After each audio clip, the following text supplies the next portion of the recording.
Hello everyone, welcome to digital Kanoon. आजकल moon lighting का concept बहुत ही चर्चे में है, तो इस वीडियो में हम कवर करेंगे मून लाइटिंग का मतलब क्या होता है, क्या एम्प्लॉयर के परमिशन से मून लाइटिंग किया जा सकता है, मून लाइटिंग से रिलेटेड लीगल प्रोविजंस क्या क्या है और क्या कंपनीज भी मून लाइटिंग प्रैक्टिस को कर रही है, एक्सेट्रा।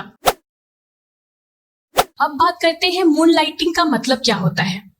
तो अगर कोई एम्प्लॉय फुल टाइम जॉब करते हुए साइड में कोई और जॉब करता है या फिर पार्ट टाइम जॉब करता है और वो ये साइड जॉब या पार्ट टाइम जॉब अपने करंट एम्प्लॉयर के परमिशन के बिना करता है तो इसको मून लाइटिंग कहते हैं। फ्यूल प्राइसेस देखा है आपने, बहुत महंगा हो गया है। Grocery prices, clothing prices, travel expense और बाकी सारी चीजों के प्राइस अगर पिछले 10 सालों से कंपेयर करें तो महंगाई बहुत बढ़ गई है और इसके हिसाब से एम्प्लॉयज की सैलरी तो नहीं बढ़ रही है।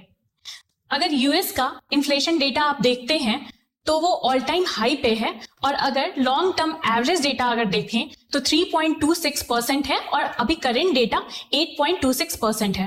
अब आप सोचेंगे कि यहाँ मैं यूएस इन्फ्लेशन डेटा क्यों मेंशन कर रही हूँ, क्योंकि यूएस का मार्केट कैपिटलाइजेशन वर्ल्ड नंबर 1 है और जिसका इम्पैक्ट सारी कंट्रीज पे पड़ता है।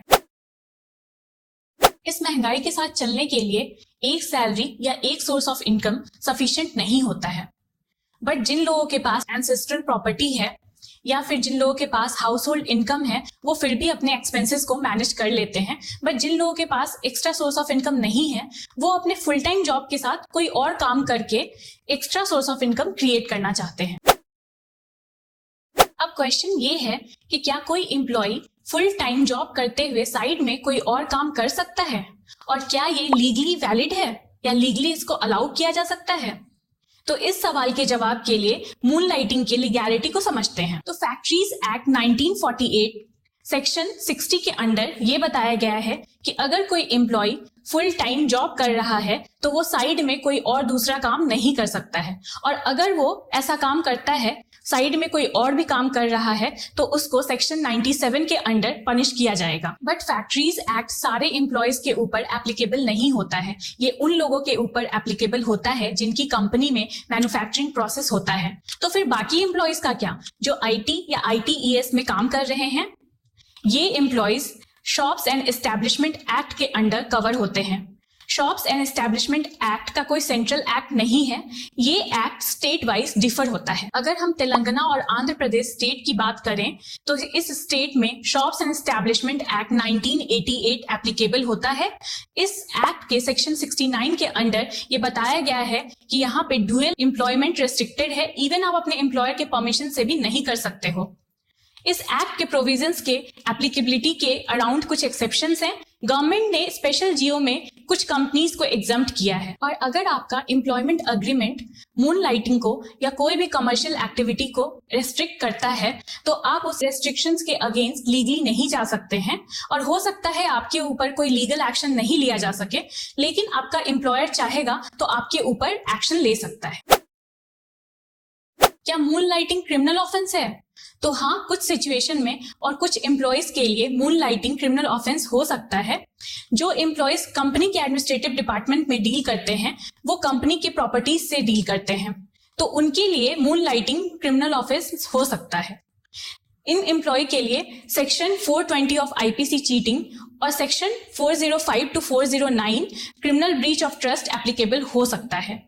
ये कोई ब्लैंकेट रूल नहीं है, बट इंटरप्रिटेशन के अकॉर्डिंग ये सेक्शंस एप्लीकेबल हो सकता है।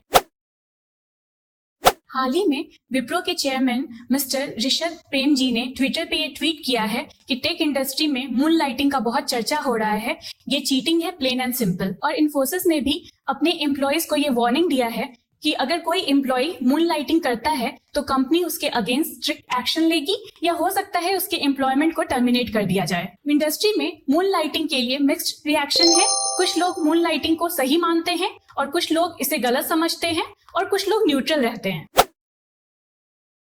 लेबर लॉज के अकॉर्डिंग एक दिन में 8 वर्किंग आवर्स होना चाहिए, तो इस हिसाब से वीकली 48 वर्किंग आवर्स होना चाहिए, और अगर हम ओवर टाइम को इंक्लूड करें तो 60 वर्किंग आवर्स होना चाहिए पर वीक।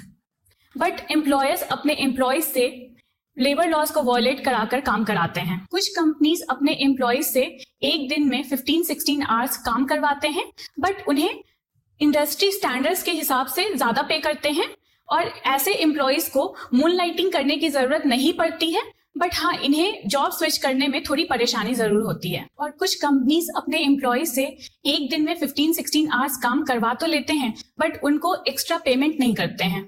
और ऐसे एम्प्लॉयज मेंटली और फिजिकली इस लायक नहीं होते हैं कि वो मूनलाइटिंग कर सकें।